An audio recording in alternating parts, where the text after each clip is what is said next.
नमस्कार, आप देख रहे हैं लाइव हिंदुस्तान चर्चा। मैं जसबीर सिंह आप सभी का स्वागत करता हूं। आज की चर्चा का विषय लोगों के साथ जुड़े हुए अहम मुद्दे को लेकर है। बाढ़ के बाद अब पंजाब में डेंगू, चिकनगुनिया और आइस फ्लू जैसी बीमारियां लगातार पनप रही है, जिसके कारण लोग बीमार पड़ रहे हैं। ये खतरा लगातार पंजाब पे मंडरा रहा है। तो ऐसे में हेल्थ डिपार्टमेंट के द्वारा भी एडवाइजरी जारी की गई है। इस एडवाइजरी के मुताबिक लोगों को अपने आसपास का जो एरिया है उसको साफ सुथरा रखने के लिए ताकीद की गई है। साथ में लोगों को बाहर का खाना ना खाने की जो है वो सलाह दी गई है। लेकिन ऐसे में जो लगातार डेंगू के जो मरीज हैं उनमें इजाफा होता नजर आ रहा है और हॉस्पिटलों में लंबी कतारें देखने को मिल रही है, जिसको लेकर लगातार लोगों के अंदर डर का माहौल है। इसी मुद्दे को लेकर आज विशेष चर्चा है। इस चर्चा में हमारे साथ में विशेष पैनल हमारे साथ जुड़ रहा है। इस पैनल में हमारे साथ में आइस स्पेशलिस्ट डॉक्टर शालू जी हमारे साथ है, मेडिकल जो है स्पेशलिस्ट शरणजीत हमारे साथ है और हमारे साथ में मेडिकल प्रिंसिपल श्यामला जी हमारे साथ है, वरिष्ठ पत्रकार कुलवीर सिंह हमारे साथ हैं। आप सभी का इस चर्चा में बहुत-बहुत स्वागत है। चर्चा की शुरुआत मैं आइस स्पेशल डॉक्टर जो है शालू जी से करूँगा। शालू जी, मेरा सवाल है आपसे। मैडम, जिस तरह से लगातार हॉस्पिटलों में अब आइस फ्लू के बाद अब डेंगू की बीमारी भी लगातार बढ़ती नजर आई, लोगों के ऊपर ये खतरा मंडराता हुआ नजर आया, बच्चों से लेके बड़ों तक ये बीमारी जो है लगातार फैल रही है। तो ऐसे में प्रिकॉशन के तौर पर लोगों को क्या एडवाइजरी जारी की गई है, किस तरह से अभी हॉस्पिटलों में क्या आलम है और लोग किस तरह से यहाँ पर जो है इलाज के लिए यहाँ पर पहुंच रहे हैं हॉस्पिटल में? मैं आपको ये बता दूं कि हमारे सिविल हॉस्पिटल में जहाँ पे जी। मैं और मेडिकल अफसर आई स्पेशलिस्ट काम करती हूँ, वहाँ पे जी। 40 से 50 केसेस रोज आई फ्लू के आ रहे हैं और जी। उसके कारण हम लोगों को यही हिदायत दे रहे हैं कि इसमें सबसे ज़्यादा इम्पोर्टेंट है कि हम अपना hand sanitization and hand washing करें और अपनी आँखों को हाथ लगाने से बचें। हमें आदत होती है हम आँखों में कभी ख़ारिश करते हैं, आजकल पसीने का मौसम है तो पसीना पोंछने के लिए आँखों को टच कर लेते हैं। तो ये चीज़ें हमें बहुत ध्यान रखनी है कि हम अपनी आँखों को किसी भी हालत में टच करने से बचें। और जो दूसरी सबसे इम्पोर्टेंट हिदायत है कि अगर किसी को घर में आई फ्लू हो जाता है तो हमें उसका बेड लिनन, उसके जो बिस्तरा है, सराने हैं, उससे उसको सेपरेट कर देना चाहिए सो दैट कि बाकी लोगों को घर में ये ना हो। उसको अगर आई ड्रॉप्स डालने हैं या वो अपने हैंड वॉशिंग वगैरह बाकी सारे मेंबर्स भी करें और जिसको आई फ्लू है वो भी करे और वो लेकिन थोड़े दिन के डॉक्टर लिए साहब, यहाँ पर ये हम एक सवाल है कि आखिरकार इन दिनों में ही ये आइस फ्लू जैसी बीमारियां क्यों पनपती हैं? और जिस तरह से अब छोटे बच्चे जो क्योंकि उनको नहीं पता होता कि किस तरह से प्रिकॉशन रखनी है, तो छोटे-छोटे बच्चे अब इसका शिकार हो रहे हैं, तो उनको बचने के लिए क्या आप जो है सलाह देंगे? आपकी बिल्कुल बात सही है कि ये जो बीमारियाँ होती हैं ये mostly hot and humid conditions में ये वायरसेस पैदा होते हैं। तो जब जी। ये क्योंकि बहुत ज़्यादा कंटेजियस होते हैं, संक्रमण करने वाले होते हैं, तो ये जल्दी से जल्दी सारी पॉपुलेशन में फैलते हैं। अब प्रॉब्लम ये आती है कि हम बड़ों को तो समझा सकते हैं, पर बच्चों को ये चीज़ों को अवेयर कराना कि इधर हाथ नहीं लगाओ या अपने हाथों को साफ रखो या आँखों को टच ना करो, ये बहुत मुश्किल काम होता है।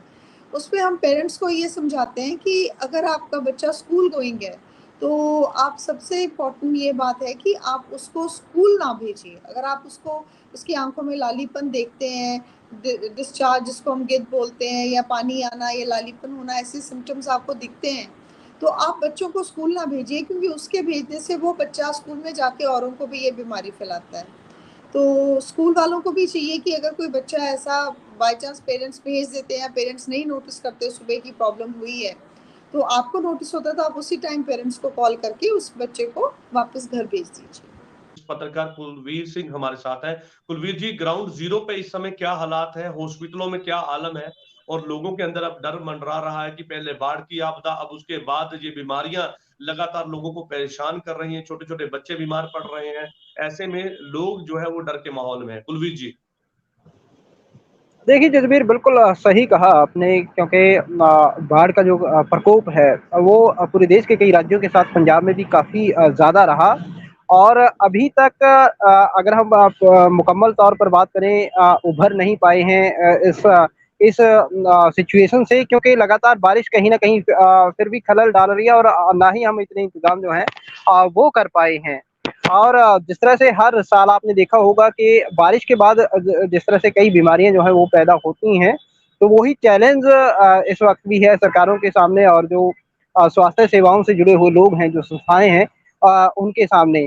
तो निश्चित तौर पर कहा जा सकता है कि ग्राउंड लेवल पर अभी बहुत सारा काम जो है वो करना बाकी है। और हॉस्पिटल्स की बात करें, जिस तरह से डॉक्टर साहब अभी जानकारी दे रहे थे कि काफ़ी ज़्यादा संख्या में मरीज़ जो हैं रोज़ हॉस्पिटल पहुँच रहे हैं। और जहाँ तक जदबीर लोगों को जागरूक करने की बात है, तो निश्चित तौर पर इस तरफ भी जो काम है वो हो रहा है, लेकिन और भी ज़्यादा होने की ज़रूरत है। क्योंकि रूरल एरिया में हमने देखा है कि रूरल एरिया में बहुत सारे लोगों को अभी तक नहीं पता होता कि बारिश के बाद क्या-क्या प्रिकॉशंस जो हैं वो रखने होते हैं। आपने देखा होगा कि जिस तरह से डेंगू का प्रकोप भी लगातार बढ़ रहा है, लगातार उसका खतरा भी बना हुआ है। उसके बावजूद भी लोग जो है वो पानी जिस तरह से डॉक्टर लगातार जागरूक करते हैं कि पानी को घर के आस-पास जमा ना रखें। लेकिन रूरल एरिया में ख़ास तौर पर वहाँ पर ना तो हम इतना इंफ्रास्ट्रक्चर जो है सरकार ने वो डेवलप कर पाई है कि वहाँ तक पहुँच जो है वो कंटिन्यू बनी रहे, ताकि एक चेकिंग जो है या फिर लोगों को जागरूक करने की एक मुहिम है वो लगातार जारी रहे। तो वहाँ पर कहीं न कहीं कसर जो है वो देखने को मिल जाती है जसबीर। तो कुलवीर जी, इस तरह से सरकार के ग्राउंड द्वारा क्या लेवल कदम पे उठाए गए हैं? बहुत सारा काम करना भी ज़रूरी है। सरकार के द्वारा क्या कदम उठाए गए? क्योंकि सरकार लगातार एडवाइजरी जारी करती है और लोगों को ताकीद किया जाता है कि किस तरह से बचें, लेकिन ऐसे में सरकार जो है वो किस तरह से काम कर रही है ग्राउंड ज़ीरो पे, ताकि इन बीमारियों से लोगों को बचाया जा सके और जो लोग इस बीमारी से पीड़ित हैं, उनका इलाज जो है वो सही ढंग के साथ में करवाया जा सके? देखिए सरकार जो है वो अपने प्रयास कर रही है। अभी हाल ही में एक कार्यक्रम जो है वो शुरू किया गया है, ख़ास तौर पर डेंगू को लेकर सरकार ने हर शुक्रवार डेंगू पर वार। तो इसके तहत ना केवल जो मेडिकल इंफ्रास्ट्रक्चर है या फिर जो दवाओं की उपलब्धता है, उसकी तरफ सरकार ये दावा कर रही है कि उसकी तरफ ध्यान दिया जा रहा है, बल्कि लोगों को जागरूक भी किया जा रहा है। और जहाँ तक इंफ्रास्ट्रक्चर की बात है, तो निश्चित तौर पर कहीं न कहीं सरकार कदम आगे बढ़ा ज़रूर रही है। और आज भी भगवंत मान क्योंकि आज भी जो 76 आम आदमी क्लिनिक हैं, वो जनता को दे रहे हैं। लेकिन सरकार के प्रयास जो हैं वो इसलिए नाकाफ़ी हो जाते हैं, क्योंकि इस दिशा में या फिर ये कहें कि जो एजुकेशन या हमारा हेल्थ का जो सेक्टर रहता है, उसके लिए सरकारें दावे तो ज़रूर करती हैं, लेकिन कहीं न कहीं जो एक इच्छा शक्ति है या फिर जो जो योजनाएँ हैं उनको एग्ज़ीक्यूट करने में कहीं न कहीं कसर ज़रूर रह जाती है, जिसकी वजह से मुकम्मल तौर पर हम कहें कि किसी भी बीमारी से हम एकदम या किसी समस्या से एकदम निजात पा सकें, वो इंफ्रास्ट्रक्चर अभी तक हम खड़ा नहीं कर पाए हैं जसबीर। चलिए, बहुत अच्छी बात आपने कही कि इंफ्रास्ट्रक्चर पर ध्यान देना होगा, लेकिन ऐसे में जो अभी सरकार के द्वारा, पंजाब की मान सरकार के द्वारा जो 76 जो है मोहल्ला क्लिनिक जो है वो दिए जाने हैं 15 अगस्त पर, उससे भी कितना कुछ ना कुछ फ़ायदा मिलेगा, क्योंकि आम लोग जब बीमार पड़ते हैं तो मोहल्ला क्लिनिक में पहुँचते हैं, तो लोग जो है इस समय जो है आइस फ्लू और जो डेंगू और चिकनगुनिया जैसी बीमारियों से लगातार जूझ रहे हैं, जिसके चलते सरकार एडवाइज़री जारी करती है, लोगों को जो है वो ताकीद किया जाता है कि किस तरह से इन बीमारियों से बचा जा सके। डॉक्टर शालू हमारे साथ हैं, आयुष स्पेशलिस्ट हैं और मैं उनका भी करूँगा। मैडम, जिस तरह से लगातार ये बीमारियों को लेकर जो एक पूरा डर का माहौल पैदा हुआ, ऐसे में जो हॉस्पिटलों में अभी क्या इंतज़ाम है? क्या आइस जो फ्लू को लेकर जो है कोई स्पेशल वार्ड का निर्माण किया गया है? डेंगू को लेकर किस तरह की तैयारियाँ हैं? उसको लेकर डॉक्टरों का जो टीम है, वो स्पेशल टीम बनाई गई है या किस तरह से इलाज अब जो है लोगों का किया जा रहा है? डॉक्टर शालू। आपकी बात सही है कि अब हम ये थोड़ी देर पहले ही कोरोना से उभरे हैं और अब इस सीज़न हमें बहुत सारी जो आप बोल रहे हैं जैसे आइस फ्लू हो गया, डेंगू हो गया और साथ में चिकनगुनिया और लेप्टोस्पायरोसिस और तरह के फीवर्स हो गए हैं। उसका कारण ये भी है कि बहुत सारे एरियाज़ में बरसात इस नॉर्थ इंडिया में बहुत ज़्यादा हुई है, स्पेशली नॉर्थ वेस्ट इंडिया में। उससे फ्लडिंग हो गई है और फ्लडिंग के कारण खूब सारे जो मच्छर जो इसके कैरियर्स होते हैं, इस वायरस के जो कैरियर्स होते हैं वो मच्छर होते हैं। तो वो मच्छरों के कारण बहुत सारे पेशेंट्स आ रहे हैं। डॉक्टर शरणजीत से हमारी बात नहीं हो पा रही, पर वो आपको ज्यादा अच्छी तरह समझा पाते। बट डेंगू के भी बहुत पेशेंट्स हैं, चिकनगुनिया के भी बहुत पेशेंट्स आ रहे हैं, और कुछ ऐसे भी हैं जो दोनों चीजों में पॉजिटिव नहीं आते पर उनके सेल कम हो रहे हैं, चाहे उनका नेगेटिव वो और तरह के नॉन स्पेसिफिक वायरल हैं जो कि आ रहे हैं जिसमें सेल कम हो रहे हैं, पर अभी डेंगू और चिकनगुनिया दोनों नेगेटिव आते हैं। तो एक और बीमारी आजकल देखने में आ रही है, लेप्टोस्पायरोसिस, वो भी आजकल खूब सारे केसेस आ रहे हैं। तो नेचुरली लोगों में डर का माहौल है। हमारी जो सरकार है वो भी काफ़ी कोशिश कर रहे हैं। डेंगू सेल टीम्स, डेंगू की स्पेशल टीम्स बनी है, जहाँ तक मुझे जानकारी है कि डेंगू की स्पेशल टीम्स बनाई जा रही हैं। और उसके की क्योंकि ये बीमारी जब जिसको होती है वो इसका समाज को बहुत ज्यादा नुकसान है। हमारे साथ में मेडिकल प्रिंसिपल जो है श्यामला जी हमारे साथ हैं, उनका रुख मैं करूंगा। डॉक्टर साहब, मेरी अगर आवाज आप तक पहुंच रही है तो मैं आपसे जानना चाहूंगा कि डेंगू और चिकनगुनिया जैसी जो बीमारियां हैं, अब आइस फ्लू भी लगातार फैल रहा है, तो लोगों के अंदर डर का माहौल है। तो ऐसे में क्या एडवाइजरी जारी की गई और लोग किस तरह से जो है वो उस पे जो है हॉस्पिटलों में पहुंच रहे हैं अपने इलाज के लिए, और लंबी कतारें हमने देखी हैं हॉस्पिटलों में। देखें तो वहां पर हालांकि स्पेशल वार्ड का इंतजाम वहां पर किया गया है, अलग अलग वार्ड्स बनाई गई है, डॉक्टरों की टीम बनाई गई है, तो तमाम तैयारियां तो की गई है, लेकिन उसके बीच इस तरह से लोगों को अभी तक परेशानी जो है वो लगातार पेश आ रही है। डॉक्टर श्यामला जी। नमस्कार जी। एक्चुअली सर क्या है कि भी हम लोगों को बहुत सारा अवेयरनेस कर रहे हैं अबाउट द डेंगू की भी। आजकल क्या है, डेंगू बहुत ज्यादा ड्यू टू फ्लड के कारण ये चीजें काफी प्रॉब्लम्स आ रही हैं हमारे पास। तो इसलिए हम लोगों को अवेयरनेस कर रहे हैं डोर टू डोर। हम लोग जितनी भी हमारी हेल्थ टीम है। चलिए, आपकी आवाज हम से होता है। डॉक्टर शरद जी, मेरी आवाज सुन पा रहे हैं आप? हाँ जी, हाँ जी, हाँ जी। मैं आपसे जानना चाहूंगा मैडम, क्या अभी तक डेंगू को लेकर क्या हॉस्पिटलों में क्या इंतजाम किए गए हैं और किस तरह से डॉक्टरों की स्पेशल टीम बनाई गई है, क्या इंतजाम है हॉस्पिटलों में अभी डेंगू को लेकर?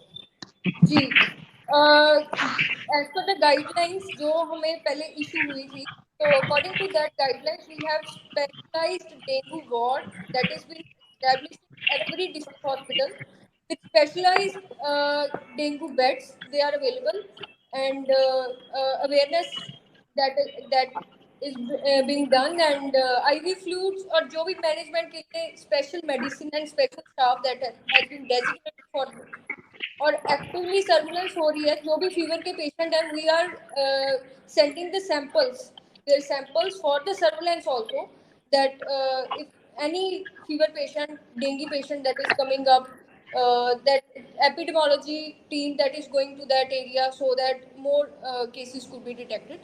So at the level of government, we have designated ward, we have active surveillance program, and uh, we are managing the patients, and fortunately no death has been reported till now. We have got 5 to 6 patients already in IPD, and we are seeing almost 80% cases of acute febrile illness every single day. 80% of the OPD is of acute febrile illness. तो उसके patient, fever के patient बहुत ज़्यादा आ रहे हैं, fever with joint pains that is persisting, और vomiting है, nausea, vomiting, skin का रैश है। कितनी उम्र के जो पेशेंट है वो ज्यादा आ रहे हैं? वहां पे बच्चे हैं उसमें या फिर बड़े उसमें शामिल है? तो क्या ये अभी एज अफेक्टेड है, किस तरह से है, और डेंगू किन किन लोगों पर ज्यादा जो प्रभाव डाल रहा है अभी?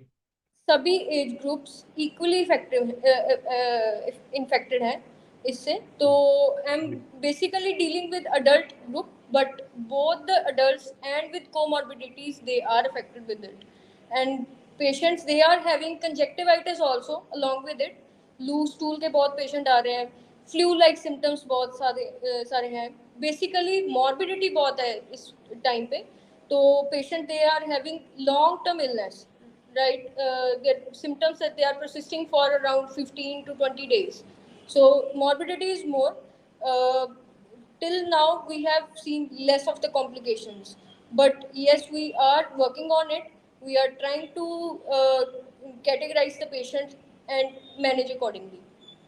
लेकिन डॉक्टर साहब यहाँ पे एक सवाल है मेरा कि प्राइवेट हॉस्पिटलों में जहां पर उनकी इन दिनों में चांदी होती है, आप सॉरी टू से ऐसी मुझे बात नहीं करनी चाहिए, लेकिन ये बात बिल्कुल सच है कि प्राइवेट हॉस्पिटल जो है उनकी इन दिनों में चांदी होती है। जो गरीब लोग हैं वो इलाज के लिए वहां पर जाते हैं, लंबा चौड़ा बिल बनता है, तो कुछ लोग हैं जो पूरे तरह से नहीं, उनको जो है नहीं मैनेज नहीं कर पाते, वो उसके बाद वो सरकारी हॉस्पिटलों में आते हैं। तो क्या अभी मेडिसिन को लेकर कोई कमी है हॉस्पिटलों में? और सबसे बड़ी बात, क्या प्राइवेट हॉस्पिटलों में इसके लिए कोई एडवाइजरी जारी की गई है कि जो डेंगू पेशेंट्स आ रहे हैं उनके लिए एक स्पेशल वार्ड उनके पास होनी चाहिए, या किसी तरह से जो उनका इलाज होता है उसमें किस तरह की जो प्रिकॉशन और किस तरह से डॉक्टर जो है खासतौर पे उनको किस तरह से जो है पूरे एहतियात रखनी होगी? देखिए, हमारे पास जो भी अभी वार्ड में भी पेशेंट जो एडमिटेड हैं, we see around 50% of the patients they are having acute febrile illness, whether these are apart from the dengue and chikungunya patients. So अगर उनका पॉजिटिव नहीं भी आ रहा, then also they are having acute febrile illness with thrombocytopenia, and this is not the story of just a government hospital. This is a story of all the private hospitals too.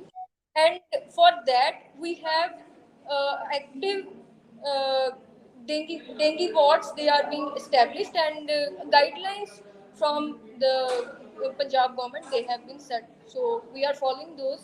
And the guidelines for the management of dengue patient, that also has been released, so we are following these things. And our ward that was set as per the guidelines from Director Health of Punjab. चलिए, guideline के मुताबिक क्या डॉक्टरों की जो team है वो अलग से उसका निर्माण किया गया है ताकि जो डॉक्टर जो अलग टीम जो बनाई जाए वो डेंगू और चिकनगुनिया जैसी बीमारियों के साथ में जो जूझ रहे मरीज हैं उनको ठीक कर पाए, क्योंकि उस पर बड़ा प्रिकॉशन रखनी होती है। पूरा एक वार्ड का जहाँ पे आपने बताया कि निर्माण किया गया है उसमें काम किया जा रहा है, लेकिन ऐसे में क्या डॉक्टरों की अलग से कोई टीम बनाई गई है जिसमें स्पेशलिस्ट जो डॉक्टर है वो इन वार्ड ही अलग है, बिल्कुल एक वार्ड ही अलग है, उसका स्टाफ अलग है, उसकी मेडिसिन की लिस्ट अलग है। So we have that, we keep that patient in that ward. चलिए, आपने बताया, पूरी जानकारी से बताया किस तरह से जो पेशेंट यहाँ पर आ रहे हैं, लेकिन सबसे अहम बात है कि इन दिनों में डेंगू, चिकनगुनिया और अब आइस फ्लू जैसी बीमारियां लोगों को परेशान कर रही हैं। एक तरफ पहले बाढ़ की आपदा, उसके बाद अब ये बीमारियां लोगों को परेशान कर रही हैं, तो लोगों को प्रिकॉशन भी रखनी होगी। हालांकि हेल्थ डिपार्टमेंट के द्वारा एडवाइजरी जारी की गई है, लेकिन उस एडवाइजरी के मुताबिक, क्योंकि जो बड़े लोग हैं वो एडवाइजरी को मानते हैं, लेकिन उसके बावजूद जो छोटे छोटे बच्चे हैं वो बीमार पड़ते हैं, क्योंकि उनको नहीं पता रहता कि कैसे प्रिकॉशन रखनी है, किस तरह से खेलना है। बच्चे तो बच्चे हैं, लेकिन ऐसे में उन बच्चों के माँ बाप को इस बात का ध्यान रखना होगा कि इन बीमारियों से किस तरह से अपने बच्चों को बचाया जा सके। कुलवीर जी, मैं आपके पास आऊंगा।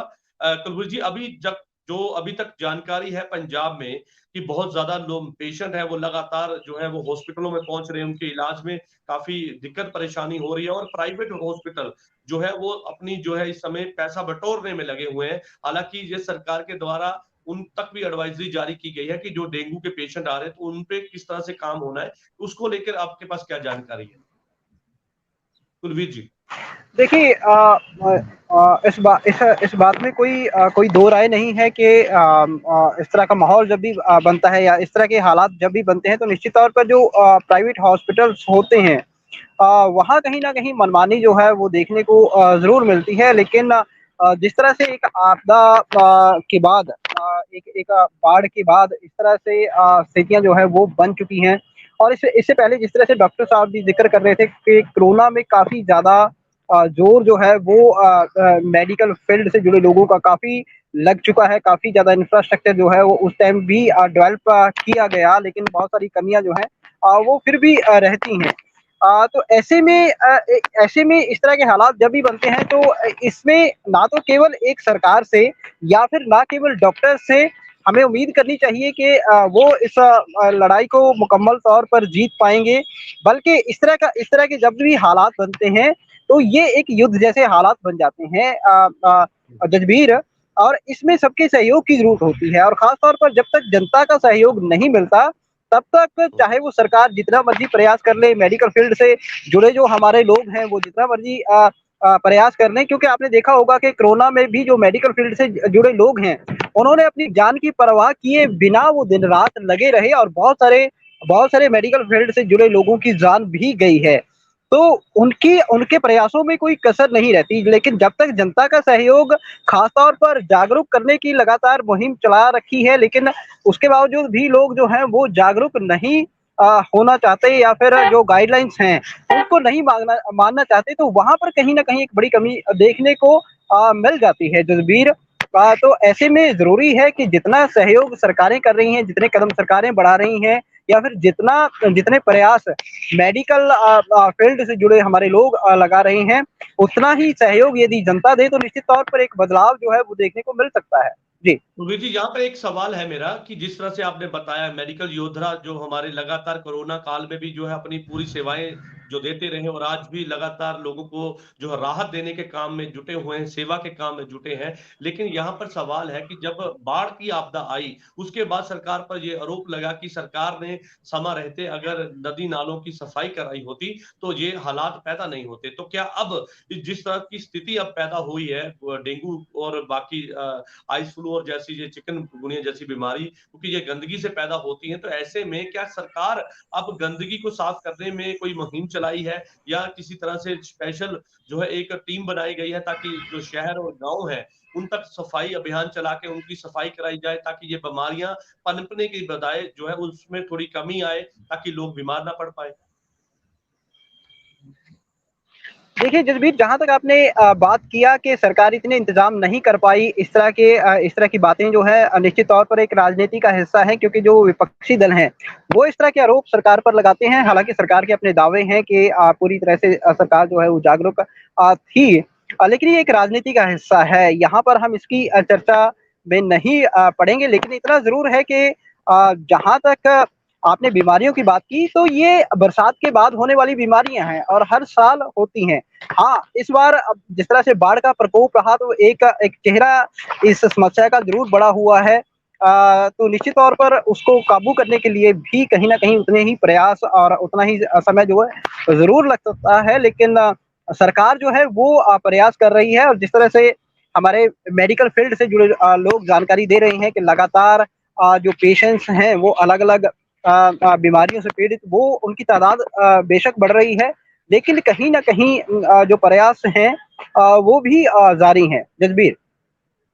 जी बिल्कुल, बहुत अच्छी बात आपने कही कि प्रयास लगातार जारी है, मेडिकल योद्धा लगातार इस बीमारी से लड़ने में लगातार कामयाब भी हो रहे हैं, लेकिन ऐसे में ये बीमारी लगातार बढ़ती जा रही है, तो ऐसे में खतरा जो है वो पंजाब में जो है सीधे तौर पर देखें तो लोगों के ऊपर खतरा मंडराता हुआ नजर आया। हमारे साथ में मेडिकल जो है स्पेशलिस्ट शरणजीत जी हमारे साथ है। मैडम, आपने जिस तरह से जानकारी ली और पूरी जानकारी आपने विस्तार से समझाई, लेकिन यहाँ पे मैं आपसे ये जानना चाहूंगा कि लोगों को जो है इस डेंगू की बीमारी से बचाने के लिए आप अगर हम बात करें क्या ऐसी चीज की एडवाइजरी करेंगे कि जिससे ये छोटे बच्चे हैं या फिर जो अडल्ट हैं वो इन चीजों का सेवन करें तो ये बीमारी जो है वो कम मात्रा में लोगों तक फैलेगी। और साथ में जो है लोग जो खास तौर पर ये कहते हैं कि गर्मी के मौसम में उनके सेल कम हो जाते हैं, तो उसके बाद कुछ ऐसे लोग हैं जो गरीब परिवार से हैं तो उनके पास इतनी सुविधा नहीं रहती कि वो लोग अपना इलाज कर पाए, तो ऐसे में उन लोगों तक आप अपनी क्या जो है वो एडवाइजरी बताना चाहेंगे? शरणजीत जी। जो डेंगू है वो वेक्टर बॉर्न डिजीज है। वेक्टर बॉर्न डिजीज का मतलब है कि मच्छर के काटने से होगा। तो अब हमने प्रिवेंट करना है। चिकनगुनिया भी वेक्टर बॉर्न डिजीज है, तो दोनों को मैं इकट्ठे ही मेंशन करूंगी। तो वेक्टर बॉर्न डिजीज का मतलब है कि हमने मच्छर से बचाव करना है। तो अगर हम बचाव कर सकते हैं तो हम मच्छर से करें। अब मच्छर से कब कैसे कर सकते हैं? तो पानी अपने घर में आसपास देखना है, कहीं पानी इकट्ठा ना हो, तो उसको सबसे पहले पानी का हमने बचाव करना है। दूसरा, अगर मच्छर है भी, हम बाहर जा रहे हैं, तो हमें कोशिश करनी चाहिए कि कवर्ड क्लोथ, मतलब your body should be covered, like you should be wearing your shoes, full sleeve डालो and use the mosquito repellents if it is required. तो इससे हम मच्छर अगर नहीं काटेगा तो डेंगू के चांसेस कम हो जाते हैं, क्योंकि और कोई सोर्स नहीं है इसका, सिर्फ मच्छर के काटने से ही होता है। तो पहली चीज तो ये है कि मच्छर से बचाव करें। और दूसरी चीज, अगर वो बुखार है तो सबसे पहले अपना इन्वेस्टिगेट करवाएं। हमारे सरकारी हॉस्पिटल में भी टेस्ट होते हैं। सो डेंगू का ELISA test that is being done free of cost here. So आप अगर बुखार है और जोड़ों में तकलीफ है तो इस समय, और पेट में दर्द है, BP कम है, कोई ऐसी प्रॉब्लम है, तो जस्ट डॉक्टर से मेडिसिन लें। दूसरी चीज जो मैं बताना चाहती हूँ कि इसमें एंटीबायोटिक का कोई रोल नहीं है। मतलब antibiotic that is being given only if there is super added infection. So basically इसमें हमने फ्लूइड ही मैनेज करना होता है। तो if patient is able to take it orally then that patient can be managed on the OPD basis. Like fluids, हम कोई भी पानी ले सकते हैं, कोकोनट वाटर ले सकते हैं, जूस ले सकते हैं, ठीक है। तो आपकी इनटेक जो है, पानी की इनटेक, वो 2 से 2.5 लीटर से 3 लीटर तक होनी चाहिए एक दिन में। अगर पेशेंट नहीं ले पा रहा तो हम तब ही IV फ्लूइड्स देते हैं। तो बुखार रहेगा तो बुखार के लिए पैरासीटामोल पेशेंट ले सकता है, और सिर्फ पैरासीटामोल ही लेनी है, कोई NSAID नहीं लेना है।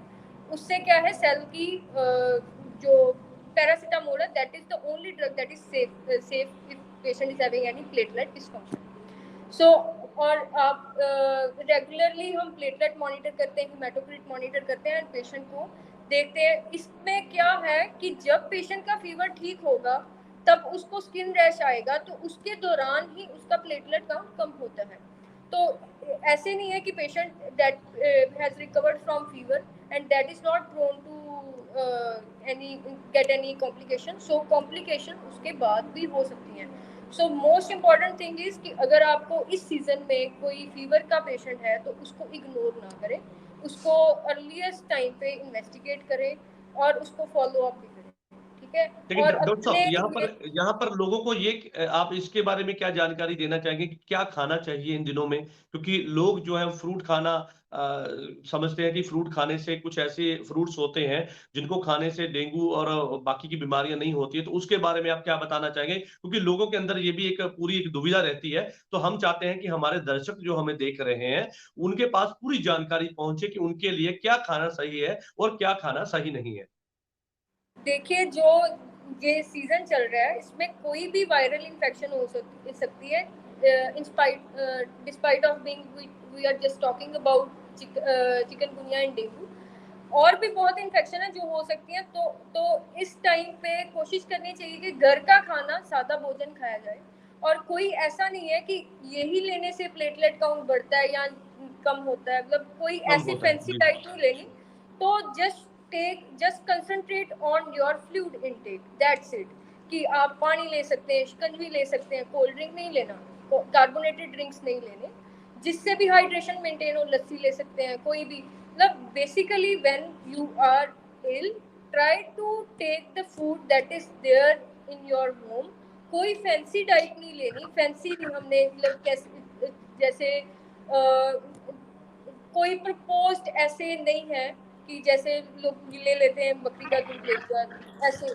तो we are not having any written recommendation for it. Just take those who can't afford it, just concentrate on your fluid intake. कोई स्पेशल चलिए, फ्रूट नहीं है। बहुत बहुत बढ़िया आपने पूरी जानकारी बताई, विस्तार के साथ बताई कि किस तरह से बीमारियों को जो है उसको मात दी जा सकती है, और लगातार पूरी जानकारी आपने दी। सभी डॉक्टर हमारे साथ थे, मेडिकल स्पेशलिस्ट हमारे साथ थे, हमारे साथ ग्राउंड जीरो थे, हमारे साथ में कुलदीप जी हमारे साथ थे। आप सभी का इस चर्चा में जुड़ने के लिए बहुत बहुत धन्यवाद है। क्योंकि बात यहाँ पर ये थी कि आपदा के बाद अब नया खतरा पंजाब पे मंडरा रहा है। वो चाहे आइस फ्लू की बात करें, चिकनगुनिया की बात करें या डेंगू की बात करें, ये बीमारियां लगातार जो है वो बढ़ती नजर आ रही हैं। तो ऐसे में बच्चों से लेकर बड़े भी जो है इसकी चपेट में आ रहे हैं, जिसके कारण हॉस्पिटलों में लंबी कतारें हैं। हॉस्पिटलों में जो है इलाज के लिए मरीज वहां पर पहुंच रहे हैं। तो ऐसे में इंफ्रास्ट्रक्चर जो है वो किस तरह से था और लोग किस तरह से अपना इलाज करा रहे हैं, उसको लेकर लगातार सरकार के द्वारा एडवाइजरी भी जारी की गई कि लोग इन बीमारियों से कैसे बच सकते हैं। इसी को लेकर डॉक्टरों ने अपनी अलग अलग राय बताई कि अगर आइस फ्लू से बचना है तो समय पर रहते अपने हाथ जो है जो उसको वॉश करते रहिए, बार बार अपने हाथ जो है वो अपने आइस पे नहीं लगाइए, और साथ में खाने पीने का पूरा ध्यान रखिए। घर का भोजन जो है वो खाया जाए, बाहर की चीजों को जो है अभी इन दिनों में ना उनका सेवन किया जाए। और साथ में लोगों के अंदर जो एक दुविधा रहती है कि हम ये खाएं तो इससे हो सकता है कि डेंगू ना आए, तो उसको लेकर भी साफ तौर पर डॉक्टरों का ये कहना था, स्पेशलिस्ट जो डॉक्टर है उनका ये कहना है कि खाने पीने का का ध्यान रखा जाए। साफ सबसे बड़ी बात कि अपना जो आसपास का जो एरिया है उसको पूरा साफ सुथरा रखा जाए ताकि मच्छर वहां पे ना पनपे, और अगर मच्छर वहां पे होते हैं तो डेंगू जैसी बीमारियां वहां पे पनपती हैं। तो उसको लेकर सरकार ने एडवाइजरी जारी भी की है और लगातार हेल्थ डिपार्टमेंट लोगों को जागरूक कर रहा है कि इस तरह से जो है लोग अपने आप को इन बीमारियों से बचा सकते हैं, जिसको लेकर आज विशेष चर्चा थी। कल नई चर्चा के साथ आपके साथ फिर से जुड़ेंगे, तब तक के दीजिए इजाजत। धन्यवाद।